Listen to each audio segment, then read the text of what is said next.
수많은 사람들 주를 따르네. 자신의 연약함 가지고 수많은 눈물의 시간 속에서 믿음으로 주를 보내. 내 앞에 놓여진 상황 속에서 이겨낼 힘조차 없을 때 연약한 나에게 힘겨운 이 길 믿음으로 나아가네. 주의 영원한 사랑으로 주의 말씀을 이루시네. 주의 영원한 사랑으로 주의 말씀을 이루시네.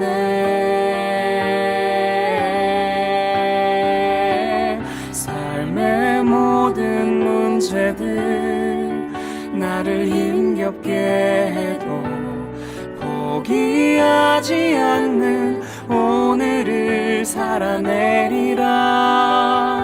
소망이 보이지 않는 내 삶 속에 주님만이 소망되어 주의 뜻 이루시리라.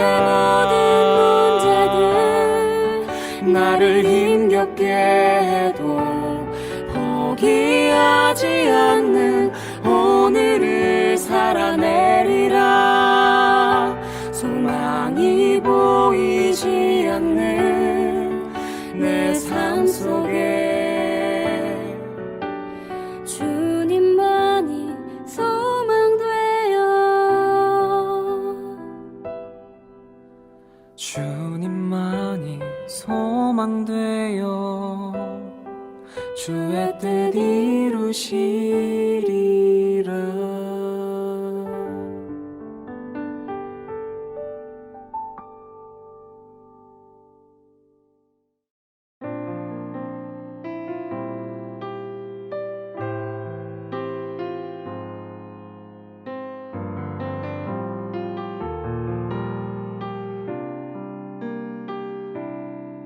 세상 모든 민족이 구원을 얻기까지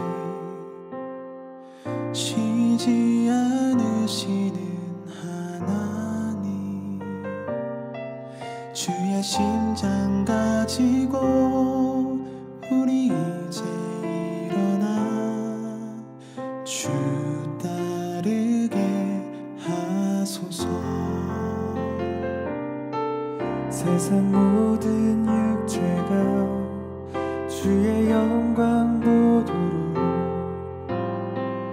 우릴 부르시는 하나님, 주의 손과 발 되어 세상을 치유하며 주 섬기게 하소서. 물이 바다 덮음같이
손과 발 되어 세상을 치유하며 주 섬기게 하소서.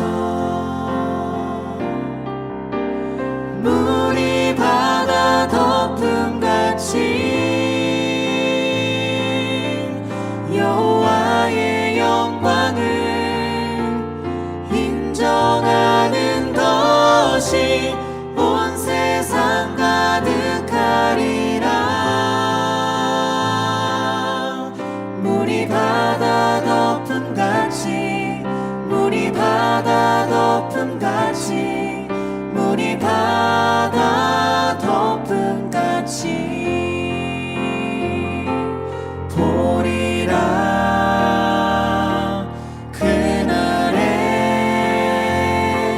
주의 영광 가득한 세상 우리는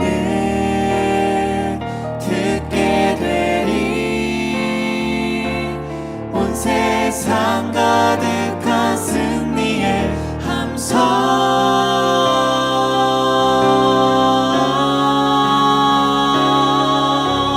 물이 바다 덮음같이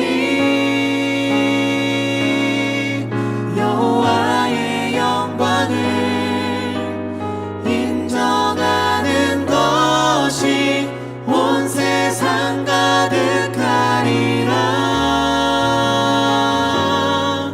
물이 바다 덮음같이 물이 바다 덮음같이 물이 바다 덮음같이.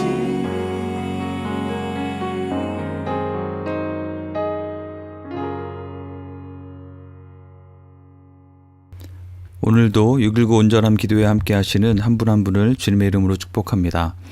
오늘 묵상할 본문은 욥기 34장 21절에서 37절입니다. 말씀을 봉독하겠습니다.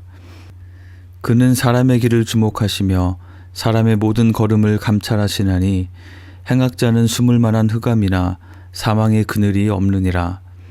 하나님은 사람을 심판하시기에 오래 생각하실 것이 없으시니 세력 있는 자를 조사할 것 없이 꺾으시고 다른 사람을 세워 그를 대신하게 하시느니라.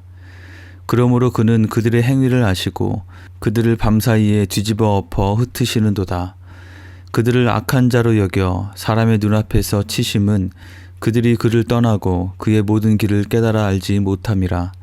그들이 이와 같이 하여 가난한 자의 부르짖음이 그에게 상달하게 하며 빈궁한 사람의 부르짖음이 그에게 들리게 하느니라. 주께서 침묵하신다고 누가 그를 정죄하며 그가 얼굴을 가리신다면 누가 그를 배울 수 있으랴. 그는 민족에게나 인류에게나 동일하시니 이는 경건하지 못한 자가 권세를 잡아 백성을 올가매지 못하게 하려 하심이니라. 그대가 하나님께 아뢰기를 내가 죄를 지었사오니 다시는 범죄하지 아니하겠나이다.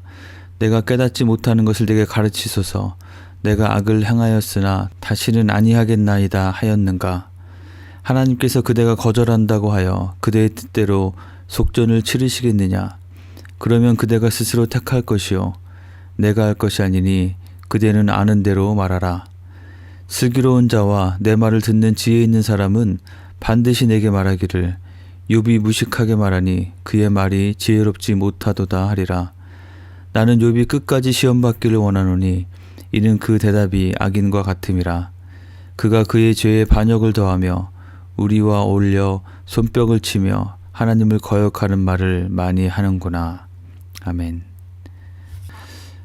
네, 욥기 말씀을 묵상하고 있습니다. 욥과 세 친구 엘리바스, 빌닷, 소발이 서로 이야기를 주고받으며 논쟁하는 것을 듣고 있던 또 하나의 인물 엘리후가 32장에서부터 말하기 시작했습니다. 그는 욥이 자신의 의로움을 주장하면서 마치 자신이 하나님보다도 더 의로운 것처럼 말하는 것에 대해서 분노했고, 또한 욥의 세 친구들에게 대해서도 그들이 욥을 정죄하면서도 욥의 항변에 제대로 답하지 못하는 것에 대해서 또한 분노하면서 자신의 이야기를 시작했습니다. 38장에서 하나님께서 등장해서 말씀하시기까지 이 엘리후의 이야기는 32장에서 37장에 걸쳐서 꽤 많은 분량으로 기록되어 있습니다. 오늘 본문에서도 살펴볼 수 있듯이 엘리후는 특별히 전지전능하신 하나님, 그 하나님의 주권, 하나님의 공의에 대해서 강조하며 하나님의 하나님 되심에 대해서 변호하는 데에 중점을 두고 있습니다. 하지만 엘리후도 그 하나님에 대한 지식을 욥에게 적용하면서는 그의 인간적인 판단과 잣대의 한계를 드러내고 있음을 또한 발견하게 됩니다. 오늘 본문을 크게 두 부분으로 나누어 본다면 21에서 30절까지에서는 하나님의 어떠하심에 대한 선포 또는 선언을 하고 있고 31에서 37절에서는 그것을 바탕으로 욥에게 적용하여 말하는 것으로 그렇게 나누어 볼 수 있겠습니다. 앞부분에서 엘리후는 하나님은 사람의 모든 길을 주목하시고 모든 걸음을 감찰하시기 때문에 어느 누구도 하나님 앞에서 그 어떤 것도 숨길 수 없다고 말합니다. 그렇기 때문에 하나님께서는 어떤 사람의 죄가 있는지 없는지 판단하기 위해서 증거를 찾고 조사를 하는 것을 위해서 따로 시간을 필요로 하지 않으신다고 말합니다. 모든 행위를 그 숨은 동기까지도 명명백백하게 아시기 때문에 바로 밤사이에라도 심판을 내려서 다 뒤집어 엎어 흩으실 수 있고 인간적으로 보기에는 아무리 세력이 있는 자라도 언제든지 패하여 버리시고 다른 사람을 세울 수 있다고 말합니다. 사람들이 하나님을 떠나서 악을 행할 때에 그로 인해서 고통받는 사람들의 소리를 하나님께서 들으시고 그 악한 자를 치신다고 말합니다. 또한 하나님은 때로 곧바로 심판을 집행하지 않으시고 침묵하시는 것처럼 보이는 때도 있을 수 있는데 그렇다 하더라도 그 누구도 하나님을 정죄하거나 하나님을 비난할 수는 없다고 말합니다. 왜냐하면 하나님은 모든 주권을 가지고 하나님의 뜻에 따라서 온 세상을 주관하시며 하나님의 공의를 이루어 가시는 분이시기 때문입니다. 엘리후는 앞에 33장 끝부분에서 고난과 환난이 주어지는 이유 중에는 그 환난의 구덩이에서 이끌어내어지는 과정 가운데 하나님의 생명의 빛을 비추어 주셔서 하나님 앞에 더 성숙하고 단련되게 하시는 그러한 측면도 있음을 말하기도 했습니다. 즉 엘리후가 분명하게 하기 원하는 것은 하나님께서는 모든 것을 다 속속들이 알고 계시니 그 앞에 감출 수 있는 것이 없다. 하나님께서는 인간적인 권세에 높고낮음에 전혀 구애받지 않으시고 사람들의 악한 행위에 대해서 즉각적으로 언제든지 심판하실 수 있다. 그런데 공의를 드러내기를 유보하시고 침묵하시는 것처럼 보이는 때가 있을 수 있는데 그 또한 하나님의 주권 가운데 하시는 것이기에 어느 누구도 그에 대해서 하나님을 비판할 만한 존재가 되지 못한다. 하나님은 그 모든 상황 가운데에서 하나님의 의를 이루어 가신다. 하나님은 절대적으로 의로우신 분이시다라는 것입니다. 하나님을 어떤 분으로 이해하는가를 우리는 신학이라고 부르는데요. 엘리후는 하나님의 전지전능하심과 하나님의 절대주권 그리고 신정론, 하나님의 의로우심에 대해 확고한 신학을 정립하고 있었음을 볼 수 있습니다. 엘리후의 이러한 신학은 우리도 기억하며 배워야 할 부분입니다. 우리의 일거수일투족을 아시는 하나님 앞에 우리가 늘 서 있음을 기억하며 하나님 보시기에 합당한 언행과 생각을 해야 할 것입니다.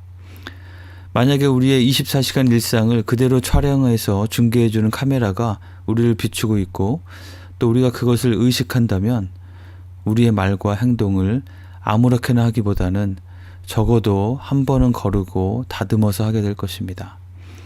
이처럼 우리를 언제나 주목하시는 그 하나님의 눈길을 의식하고 그 하나님을 경외하는 마음을 유지하는 것은 우리로 하여금 더 지혜롭고 정결한 삶을 살 수 있도록 우리를 보호해 주게 될 것입니다.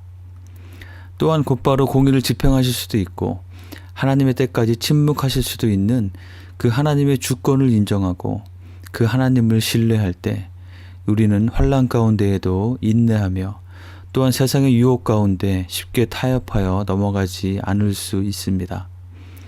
하나님에 대한 바른 신학을 확고히 하여 순간순간마다 그 하나님께서 보시기에 합당한 모습으로 서시는 한 분 한 분이 되시기를 주님의 이름으로 축복합니다. 오늘 본문의 앞부분에 나오는 이 엘리후의 신학적 정립은 옳고 바른 것이었는데 뒷부분에 이어지는 그것을 욥에 대해서 적용하며 회개를 촉구하는 부분은 그가 가지고 있는 한계를 드러내어 줍니다. 욥이 하나님 앞에서 살아온 모든 삶의 모습, 그의 마음의 중심을 하나님께서는 아시고 하나님의 때에 반드시 공의를 나타내어 주실 것이라고 말하면서 하나님을 신뢰하며 하나님을 바라보도록 돕는 말이 그가 해야 될 더 적절하고 합당한 말이었을 텐데 엘리후 자신이 마치 하나님처럼 욥의 마음의 중심까지도 그가 알고 판단할 수 있는 것처럼 욥의 표면적인 말들만을 가지고 그를 판단하고 그에게 분노하고 있음을 보게 됩니다. 욥에게 철저한 회개를 촉구하고 하나님의 주권은 욥이 어떻게 반응하느냐에 따라 영향을 받는 것이 전혀 아니니 감히 하나님께 도전하지 말라고 책망합니다. 그리고는 심지어 욥의 말이 무식한 말이고 또 마치 손뼉을 치고 요란을 떨면서 하나님을 공개적으로 거역하는 반역의 말과 같은 악한 말이니 그가 끝까지 시험과 고난을 받아서 하나님의 주권에 대항하면 어떻게 되는지 소위 매운맛을 톡톡히 보기를 원한다고까지 말하고 있는 것입니다. 하나님에 대한 엘리후의 신학은 여전히 자신의 지식적, 논리적 차원에까지만 이르고 있을 뿐 그 신학을 자신과 또 사람들의 실제 삶 가운데 어떻게 적용해야 할 것인지에 대해서는 여전히 제한적이고 편협한 수준에 머물고 있음을 발견하게 됩니다. 지식적으로는 하나님께서 하나님의 공의를 드러내시는 때를 하나님의 주권과 지혜 가운데 결정하실 수 있고 그것은 인간이 왈가왈부할 수 있는 영역이 아니라고 말하면서도 정작 자신은 자신의 지식과 경험의 한계 안에서 욥을 판단하고 비난하며 마치 자신이 하나님의 대리인이나 변호인이라도 된 듯이 착각하고 있는 것입니다. 하나님에 대한 이해가 깊어질수록 나타나야 할 바른 반응은 바로 겸손함일 것입니다.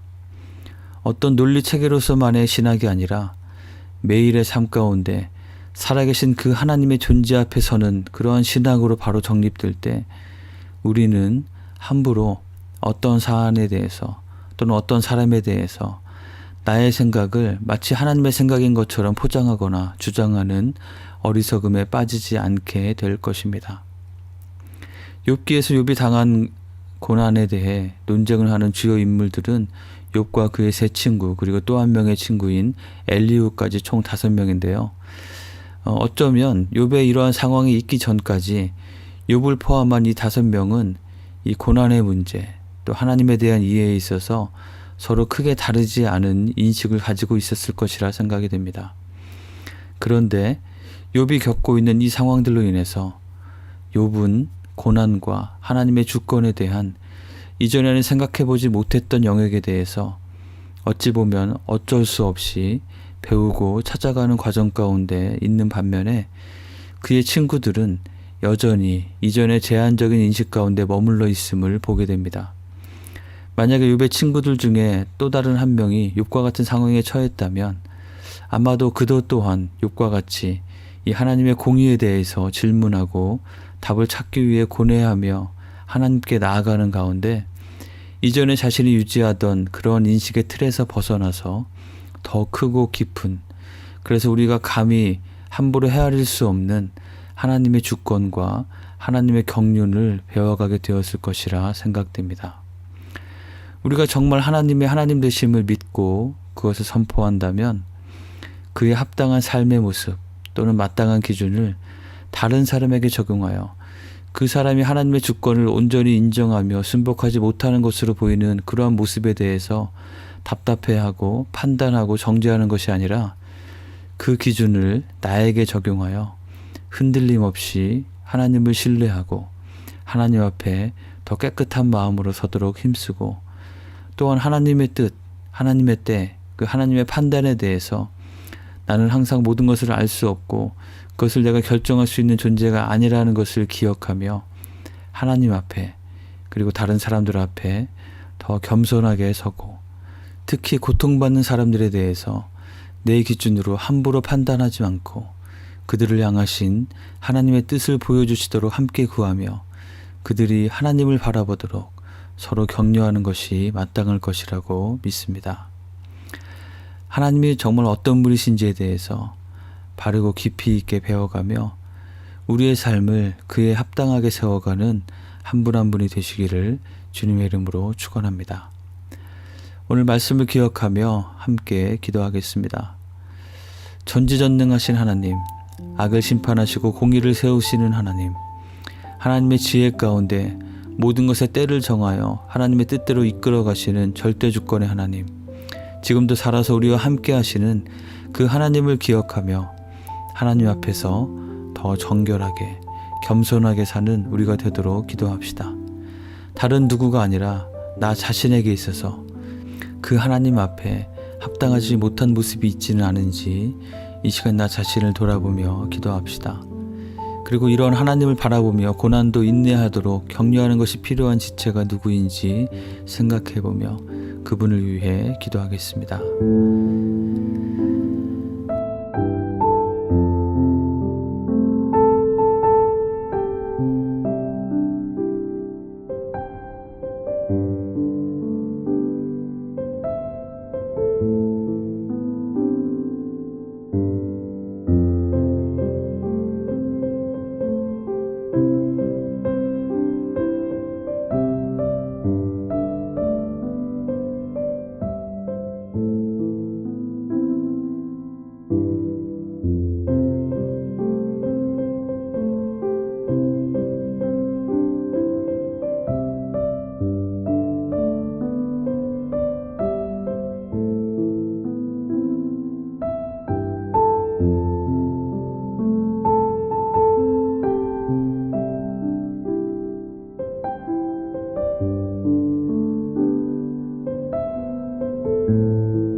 코로나 팬데믹 상황을 위해서 기도합시다.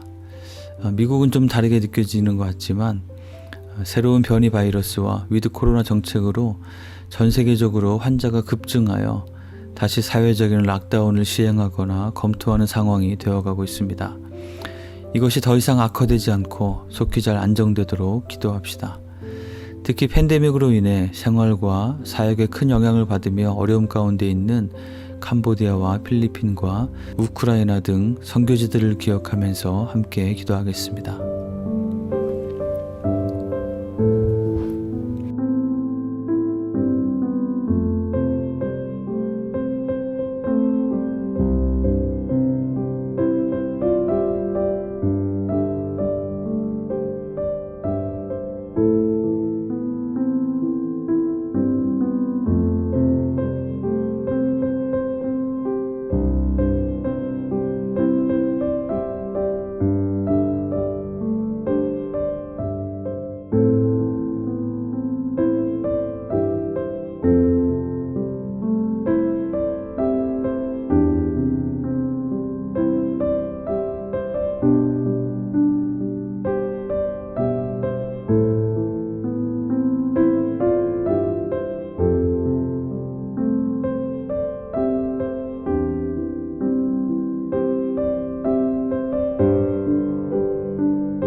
마지막으로 우리 교회 공동체를 위해서 기도합시다.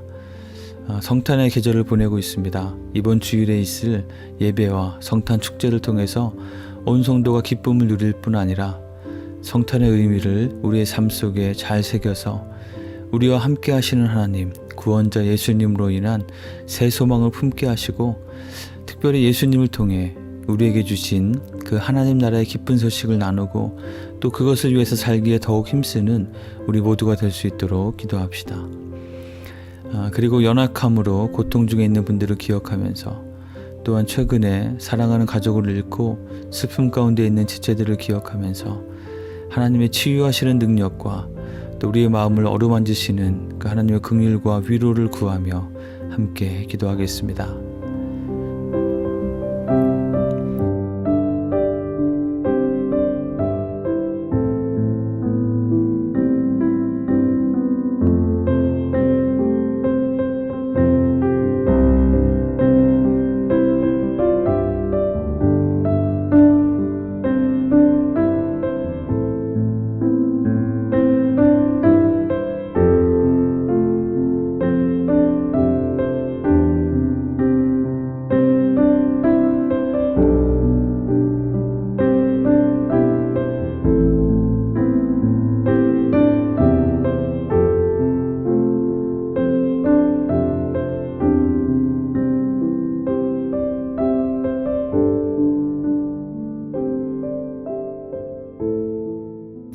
이 시간 주님 가르쳐 주신 기도를 함께 드리겠습니다. 하늘에 계신 우리 아버지여, 이름이 거룩히 여김을 받으시오며 나라가 임하시오며 뜻이 하늘에서 이루어진 것 같이 땅에서도 이루어지이다.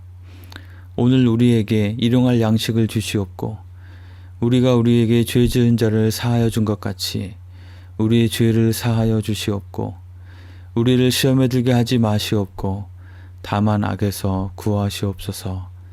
나라와 권세와 영광이 아버지께 영원히 있사옵나이다. 아멘.